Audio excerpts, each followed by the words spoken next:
We are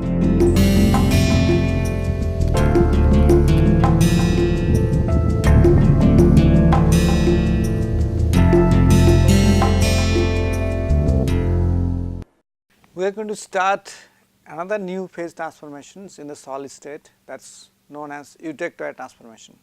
As you know, Eutectoid transformation is a major class of phase transformation we observe in different materials, and the transformation can be written as like this. Normally we write that a phase which is a high temperature known as the gamma phase undergoes a transformation and forms two phases simultaneously.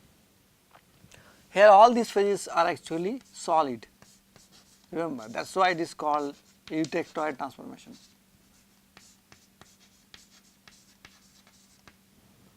Now this has a similarity with the Eutectic reaction which I have discussed in solidification. We know the Eutectic reaction is given by liquid going to two solid phases alpha plus beta.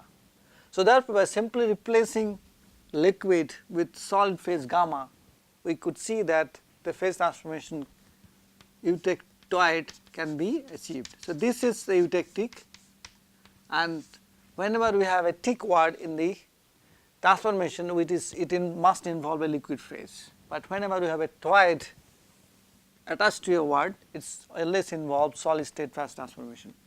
So this is the classic reaction which you must remember, which is basically giving the idea of Eutectoid transformations. Remember, the Eutectoid transformation is very important in steels. So most of our discussions in this will be taking example from the steels and explain you how the transformation happens. The steels which actually has a composition from about 0.1 to basically 0.1 to let us say 1% shows the products known as perlite, and which is well known to all the metallurgical community or material science. This perlite actually is nothing but a combination of the two phases forms because of the transformation of the high temperature phase gamma. So that is the important aspect which you should remember. Now as I told you that one of these important corollary of the Eutectoid reaction is the microstructure of the steel. So we will start with the iron carbon phase diagram. You know, steels are basically iron carbon alloys, and predominantly it contains iron, little bit of carbon. It can be as low as 0.1 or less than even that, or as high as about 1% carbon. So this is the iron carbon phase diagram shown on this figure. You see here that this y axis is basically temperature in degrees Celsius and x axis is weight percent of carbon. This diagram is well known to you, or it should be well known to you. If not, please go back to my own lecture on phase diagrams in material science engineering. You will find a detailed discussion on these phase diagrams. So as we are going to discuss about the paralytic transformations, especially the Eutectoid transformation in the steel, we are not going to discuss the whole phase diagram. Only we will be concentrating on the salient portions which are required for our discussions. What you see here basically equilibrium between two phases, alpha iron, which is nothing but a solutions of the carbon in BCC iron, and another phase which is known as Fe3C, it popularly known as cementite, and this is basically a carbide. And you see here the gamma, which is basically another solutions of carbon in FCC iron, undergoes a transformation here at this temperature, undergoes transformations. The transformation actually can be easily shown.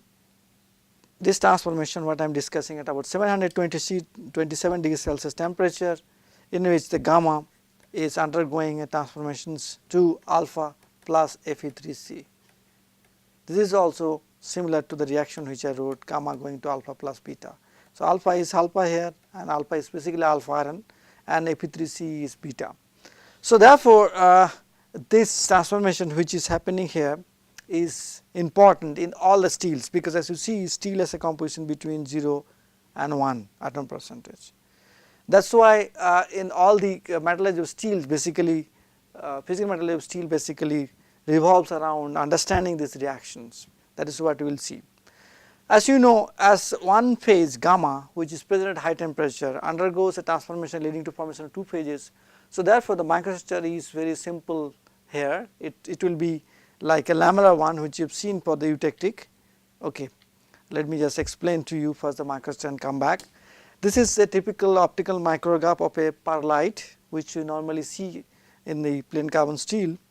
As you see here, it consists of two phases, one which is white continuous, other one is like a plate. So, and these are actually plates having different orientations in the microstructure. So, normally these plates are actually known as Fe3C, they are the carbides, and whether this continuous phase is known as alpha. So, therefore, the microstructure basically consisting of transform gamma into two phases Fe3C plus alpha. If we want to know a little bit about it, let us go back. By the way, cementite has a very complex structure. It has orthorhombic crystal structure, and you see these are the carbon atoms, okay, and shown here. So, these are the carbon atom inside, and these are the blue color atoms, actually iron atoms present on the lattice. They actually forms like a tetrahedral coordination between these atoms, sorry, octahedral coordination between these atoms. There is a octahedra inside each of these. These are the octahedron atom, octahedron corners on which the iron atoms are sitting, and inside that there is octahedron center on which the carbon atom is sitting. And these octahedra actually are attached each other along the corners, as what you see here. These corners actually attaching the octahedra. That is how this orthorhombic complex structure forms. So, basically carbon atom goes to the octahedral voids in the BCC iron lattice. So, that is how actually it forms, distort the lattice and leads to formation of orthorhombic structure.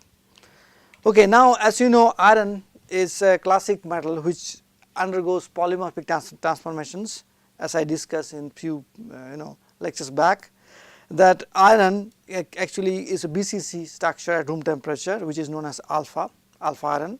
At about 912 degrees Celsius temperature, it undergoes to gamma iron and becomes FCC structure. Again at a high temperature at about 1492 is again it's become delta, and then finally at 1539 degrees Celsius temperature this melts down to liquid. So therefore, the important transformation for our discussion is basically between gamma and alpha, and this is for the pure iron when there is no carbon. The moment we add carbon into it, things gets changed. That is what is shown in this phase diagram. As you add carbon into it, as you see here, the transformation which was happening for the alpha to gamma at 912 degrees Celsius temperature, it decreases. That is what is shown by this line. This line, which is this curve which is showing, is telling you that transformation temperature of gamma to alpha basically, or alpha to gamma, is a strong function of the carbon concentration in the alloy. So this decreases very rapidly to about 0.77 weight percent of the carbon, and where there is a dip or there is basically a lowest minimum position, and at this temperature there is a horizontal line, as you see here. This horizontal line corresponds to a reaction, and that reaction is basically Eutectoid reaction, which you have discussed few minutes back. Okay, and at a higher concentration of carbon, again this transformation temperature increases, it goes higher when the alpha to gamma transformation has to happen. Okay, so therefore, and at high temperatures again several other phases forms which are not our concern. So important thing to remember is that this transformation temperatures, which is 912 for the pure alpha, pure iron, and at 727 degrees Celsius temperature for the eutectoid reactions. Okay, let us now discuss how this transformation actually happens. Obviously, any transformation will happen by nucleation and growth, correct.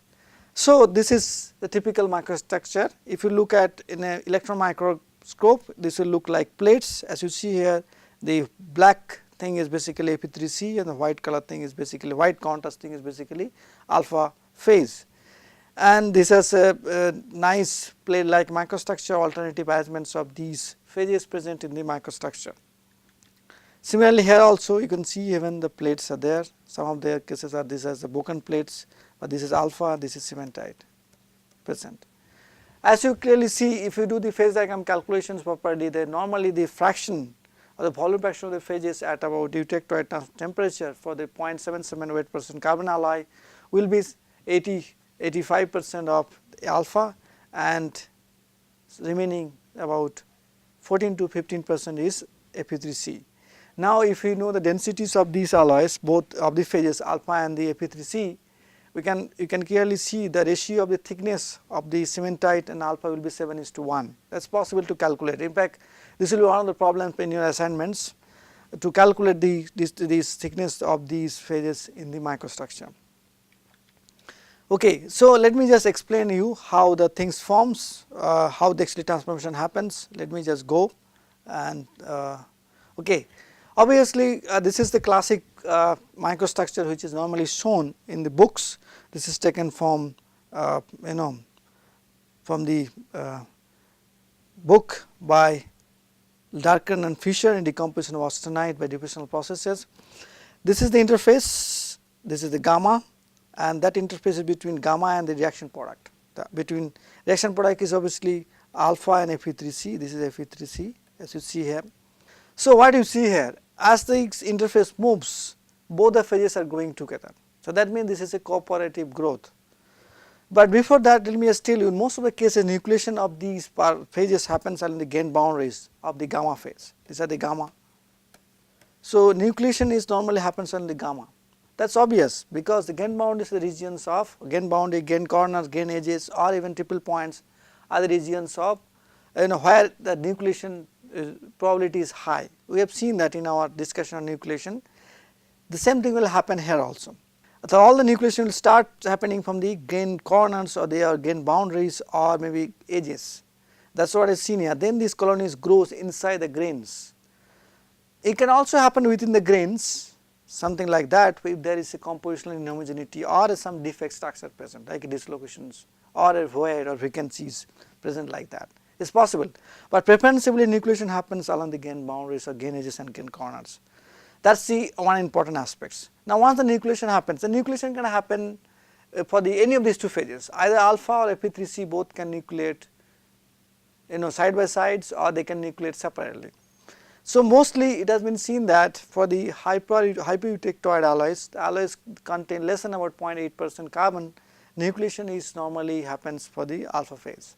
On the other hand, for these hypoeutectoid alloys, it mostly starts with Fe3C.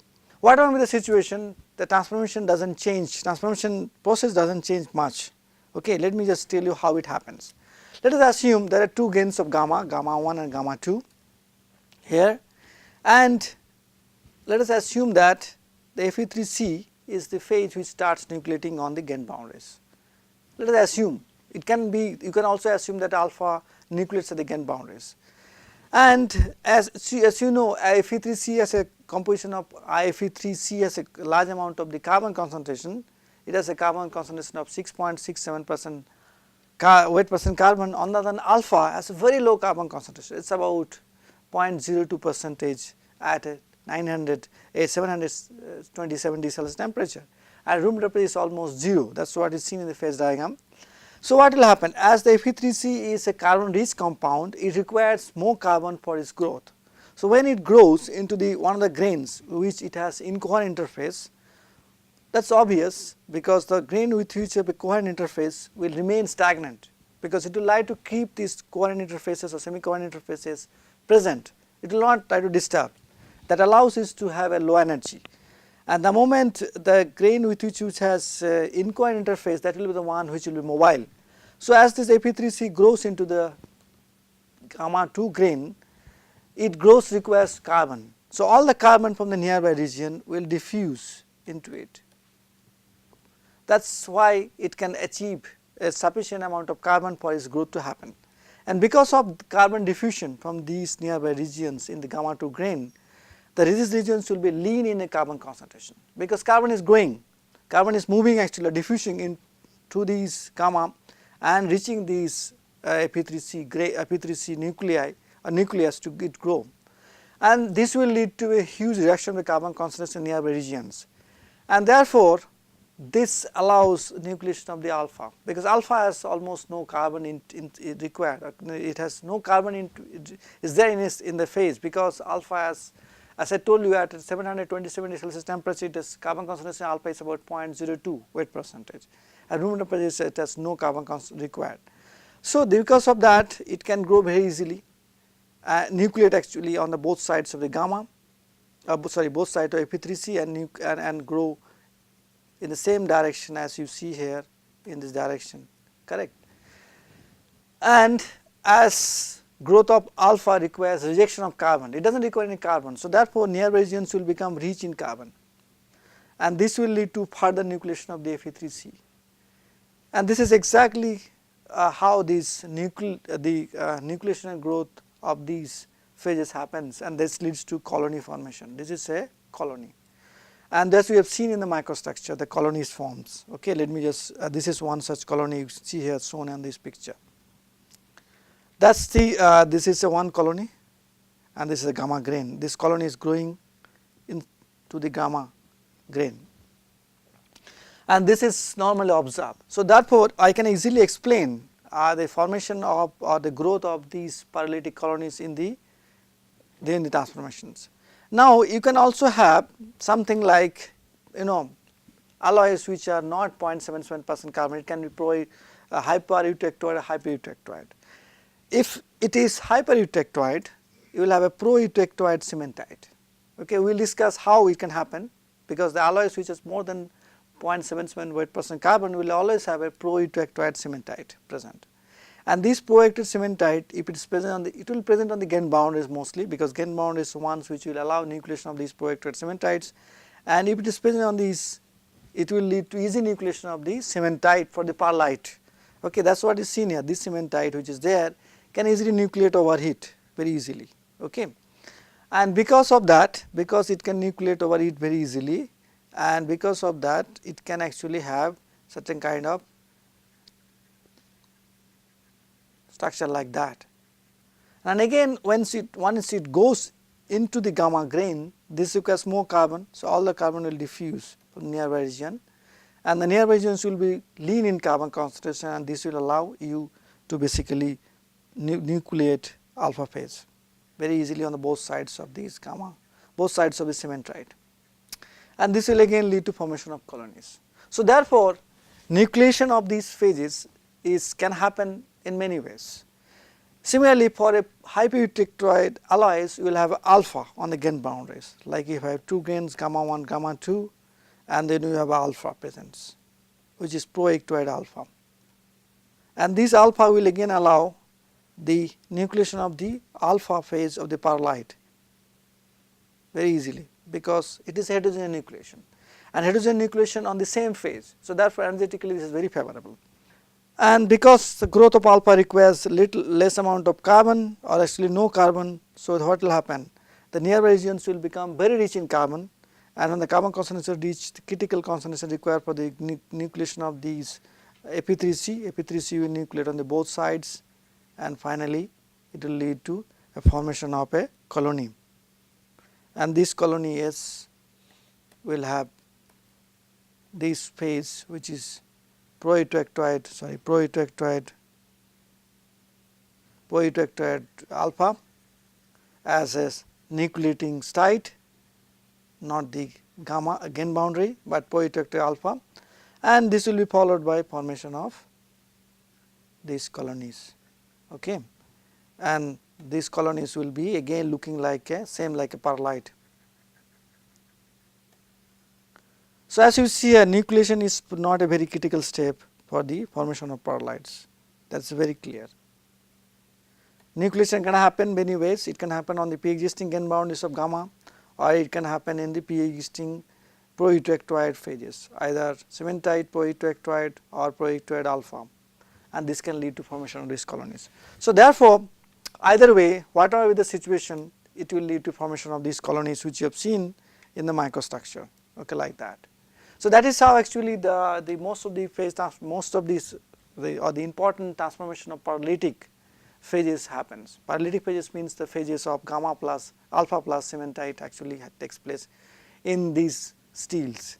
Please remember that this looks like a very simple, but when you analyze kinetically, it is not so. There are many important aspects which you need to deal with The first one is how actually the nucleation rate and growth rate will depend on.